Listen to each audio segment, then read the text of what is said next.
হঠাৎ একটা প্রোফাইল চোখে পড়ে আমার। নামটা খুবই ইন্টারেস্টিং লাগলো আমার, তাই তার প্রোফাইলে ঢুকলাম। অনেক বাজে বাজে ছবি ছিল প্রোফাইলের মধ্যে। একটু নিচের দিকে যেতেই দেখলাম আমার কিছু বাজে বাজে ছবিও আছে এই প্রোফাইলে। আমি বুঝতে পারলাম যখন আমি ড্রেস চেঞ্জ করছিলাম এগুলি তখনকার ফটো। আবারও কম্পিউটারে স্ক্রিনের দিকে দেখতে দেখতে দেখলাম ওই ছবিগুলির নিচে একটা লিঙ্ক দেওয়া। আমি লিঙ্কটা ক্লিক করে দিয়েই সাথে সাথে একটা অ্যাপ ডাউনলোড করতে হয়। আমি তাই করি। তারপর অ্যাপটিতে দেখলাম শুধু আমি নই, এমন অনেক মেয়েদের বাজে বাজে ছবি ভিডিও এই অ্যাপে আছে। এই ঘটনাটি ঘটেছিল একটি মেয়ের সাথে। আমরা সবসময় অনলাইনের উপর সবথেকে বেশি ভরসা করি। এর যেমন ভালো দিকও আছে, ঠিক তেমনই এই অনলাইনটাকে অনেকে আবার খারাপভাবেও ব্যবহার করে।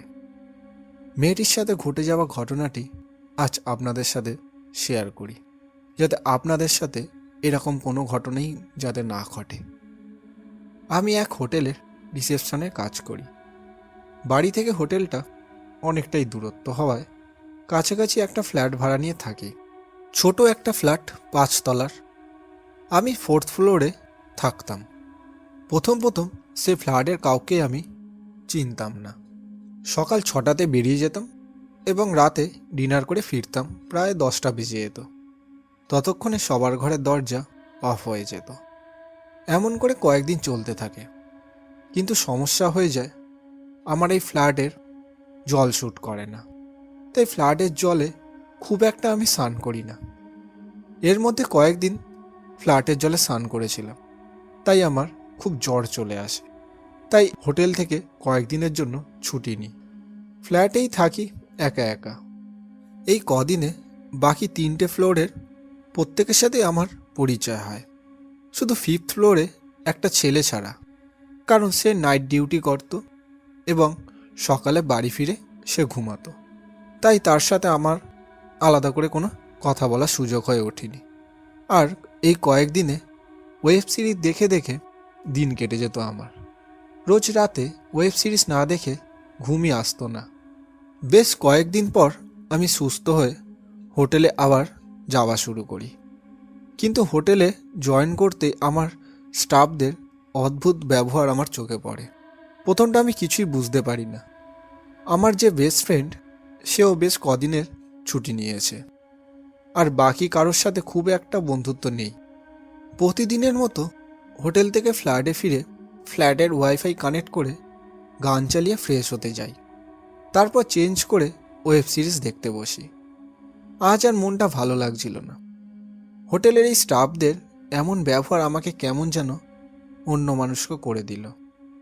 হঠাৎ করে ফোনে একটা মেসেজ আসলো, you have received your this monthly salary. মুহূর্তের মধ্যেই মুড ভালো হয়ে গেল আমার। আমি আবারও কম্পিউটার নিয়ে ঘাঁটতে লাগলাম ফেসবুক। হঠাৎ একটা প্রোফাইল চোখে পড়ে আমার। নামটা খুবই ইন্টারেস্টিং লাগলো আমার, তাই তার প্রোফাইলে ঢুকলাম। অনেক বাজে বাজে ছবি ছিল প্রোফাইলের মধ্যে। একটু নিচের দিকে যেতেই দেখলাম আমার কিছু বাজে বাজে ছবিও আছে এই প্রোফাইলে। আমি বুঝতে পারলাম যখন আমি ড্রেস চেঞ্জ করছিলাম এগুলি তখনকার ফটো। আবারও কম্পিউটারে স্ক্রিনের দিকে দেখতে দেখতে দেখলাম ওই ছবিগুলির নিচে একটা লিঙ্ক দেওয়া। রীতিমতো আমার মাথায় কোনো কাজ করছিল না।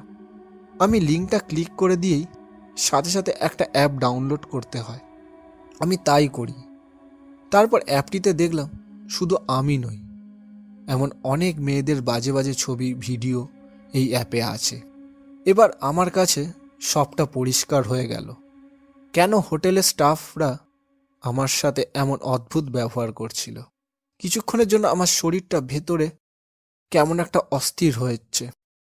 শরীরটা এতটাই খারাপ লাগছে যে আমি বিছানাতে শুয়ে পড়লাম। একটু পরে হুঁশ এলো আমার। আমি প্রথমে কল করলাম আমার ওই বেস্ট ফ্রেন্ডকে। তাকে সবটা খুলে বললাম। ও বলল ওর এক দিদির সাথে নাকি এরকমই ঘটনা ঘটেছিল। ও আমাকে প্রথমে বলল ফোন বা কম্পিউটার ওয়াইফাই অফ করতে। আমি সাথে সাথেই সব অফ করে দিই।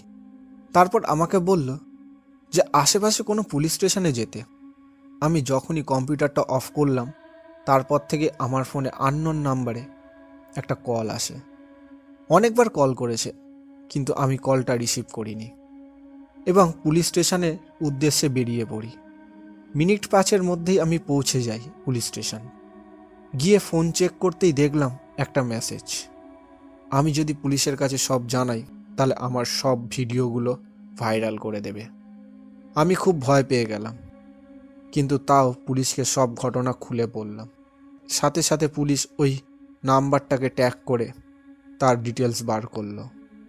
সেই ডিটেলসে তার ঠিকানাটা ছিল যেই ফ্ল্যাটে আমি থাকি সেই ফ্ল্যাটেরই ঠিকানা।